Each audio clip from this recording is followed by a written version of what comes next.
Assalamualaikum warahmatullahi wabarakatuh. Kami dari kelompok 1 akan mempresentasikan makalah kami yang berjudul Negara sebagai subjek hukum utama dalam hukum internasional. Di sini kami akan menjelaskan mengenai karakteristik apa saja yang dimiliki negara sebagai subjek hukum utama dalam hukum internasional dan juga menjelaskan segala aspek dan unsur yang melingkupinya.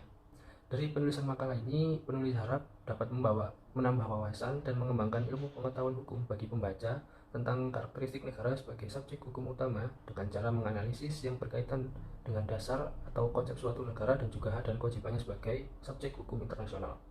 Assalamualaikum warahmatullahi wabarakatuh. Perkenalkan, nama saya Muhammad Dani Pala, NPM 2107110252. Perkenalkan, nama saya Novo Sabita Syarifanda, NPM 21071010283. Sebelumnya, perkenalkan, nama saya Adinta Dwi Kantoro dari kelas A dengan NPM 21071010310. Assalamualaikum warahmatullahi wabarakatuh. Nama saya Adi Prasetyo, NPM 21071010311. Hukum internasional adalah kaidah-kaidah dari kedaulatan dan kepentingan berbagai negara yang dijadikan satu. Hal inilah yang membuatnya memiliki banyak subjek hukum di dalam bagiannya. Sedangkan subjek hukum internasional diartikan bahwa subjek hukum internasional merupakan negara atau kesatuan dari berbagai negara yang mampu menjadi pendukung hak dan kewajiban dalam keadaan tertentu. Pembahasan negara sebagai subjek hukum internasional ini sangatlah kompleks untuk dibahas karena banyaknya ruang lingkup yang dimilikinya.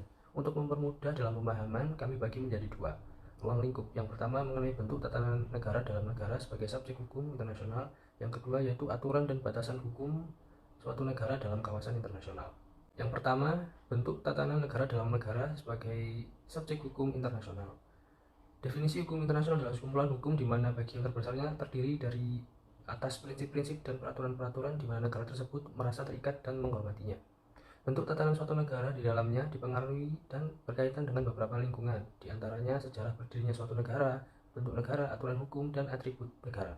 Proses terbentuknya negara. Suatu negara memiliki sejarah tentang bagaimana negara tersebut berdiri. Menurut prosesnya, suatu negara terbentuk melalui proses pendekatan, yaitu yang pertama pendekatan primer. Terjadinya negara secara primer adalah bertahap, di mana dimulai dari adanya masyarakat hukum yang paling sederhana.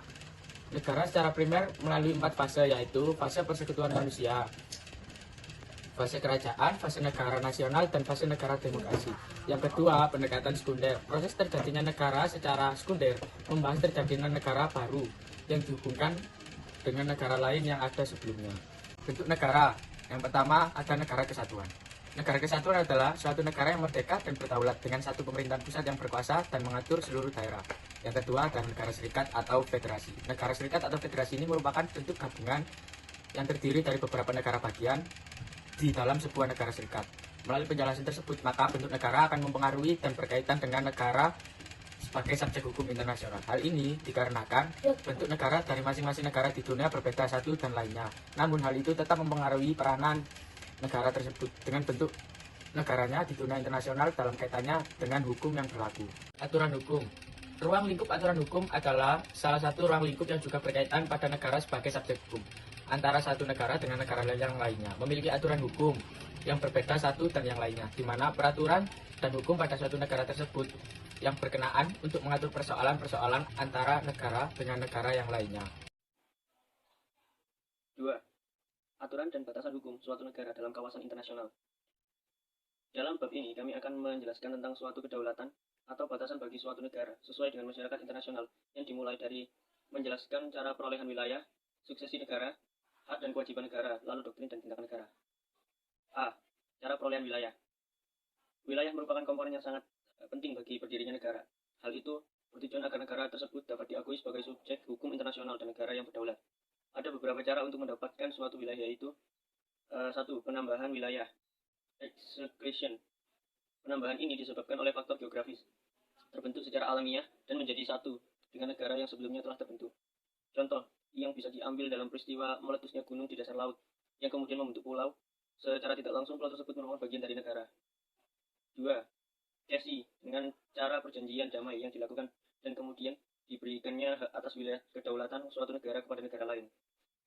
Karena hasil peperangan kedua negara, penambahan ini sering berjalannya waktu tidak selaku karena perang. Contoh, pembelian suatu wilayah negara kepada negara lain tetapi sesuai dengan batas kedaulatan pendahulunya. 3. Occupation. Penambahan wilayah ini dilakukan oleh suatu negara dengan cara menduduki wilayah di suatu tempat yang tidak. Yang kedua yaitu aturan dan batasan hukum suatu negara dalam kawasan internasional. Dalam bab ini kami akan menjelaskan tentang suatu kedaulatan atau batasan bagi suatu negara dengan masyarakat internasional, yang dimulai dari menjelaskan cara perolehan wilayah, suksesi negara, hak dan kewajiban negara, dan doktrin tindakan negara. A. Cara perolehan wilayah. Wilayah merupakan komponen yang sangat penting bagi berdirinya negara. Hal itu bertujuan negara-negara tersebut dapat diakui sebagai subjek hukum internasional dan negara yang berdaulat. Ada beberapa cara untuk mendapatkan suatu wilayah, yaitu yang pertama penambahan wilayah accretion, yaitu penambahan ini disebabkan oleh faktor geografis terbentuk secara alamiah dan menjadi satu negara yang sebelumnya telah terbentuk. Contoh yang bisa diambil dalam peristiwa meletusnya gunung di dasar laut yang kemudian membentuk pulau. Secara tidak langsung, pulau tersebut merupakan bagian dari suatu negara.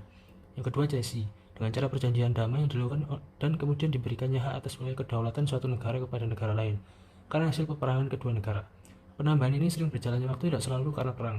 Contoh pembelian suatu wilayah negara kepada negara lain, tapi sesuai dengan batasan kedaulatan pendahulunya. Yang ketiga, occupation. Penambahan wilayah ini dilakukan oleh suatu negara dengan cara menduduki wilayah di suatu tempat yang tidak memiliki negara atau tidak dalam kedaulatan negara lain. Penambahan ini wajib menggunakan negara yang memiliki kehendak, tidak boleh perorangan saja. Yang keempat, preskripsi. Pemilikan wilayah suatu negara oleh wilayah yang dimiliki oleh negara lain dengan sepengetahuan negara pemilik wilayah tersebut dan tidak ada protes atas didudukinya wilayah yang bersangkutan. Yang kelima, aneksasi, yaitu mendapatkan penambahan wilayah dari negara lain dengan cara paksa berupa kekerasan. Penambahan ini berkaitan dengan aturan masyarakat internasional dan seberapa boleh tindakan itu diterima, karena tindakan mengancam atau menggunakan kekerasan terhadap suatu wilayah maupun kedaulatan wilayah suatu negara dilarang dan diatur dalam Piagam PBB pasal 2 ayat 4. Yang kedua, suksesi negara. Suksesi negara dalam hukum internasional sejatinya bukan berubahnya identitas negara lama oleh negara lain, melainkan hilangnya seluruh atau sebagian kedaulatan oleh negara lain dan kedaulatan wilayah yang dimilikinya. Cara pergantian bisa dikarenakan secara kenyataan, factual state succession, yaitu bergabungnya dua negara atau lebih menjadi federasi, konfederasi, atau juga bisa karena cesi, aneksasi, dan lain-lain. Beraneka cara ini juga bisa menimbulkan perbedaan implikasi hukum yang berlainan. Sebagaimana dikatakan oleh Starke, dalam masalah suksesi negara, yang dimasalahkan terutama adalah mengenai pemindahan hak dan kewajiban dari negara yang telah berubah atau kehilangan identitasnya kepada negara atas atau satuan lainnya yang menggantikannya. Perubahan atau hilangnya identitas itu disebabkan oleh perubahan seluruh atau sebagian dari kedaulatan negara itu. Di sini saya akan menjelaskan tentang hak dan kewajiban negara. Pada saat ini, besarnya wilayah tidak berhubungan dengan kedaulatannya dalam hubungan internasional. Pada masa ini masih ada beberapa negara yang tidak mau menerima pembatasan kedaulatan karena kedaulatan yang sudah ditentukan internasional ini ditetapkan sesuai dengan negara lain, yang dimana hal tersebut membuat negara melakukan berbagai hal secara terbatas dengan tetap mempertimbangkan hak dan kewajiban suatu negara.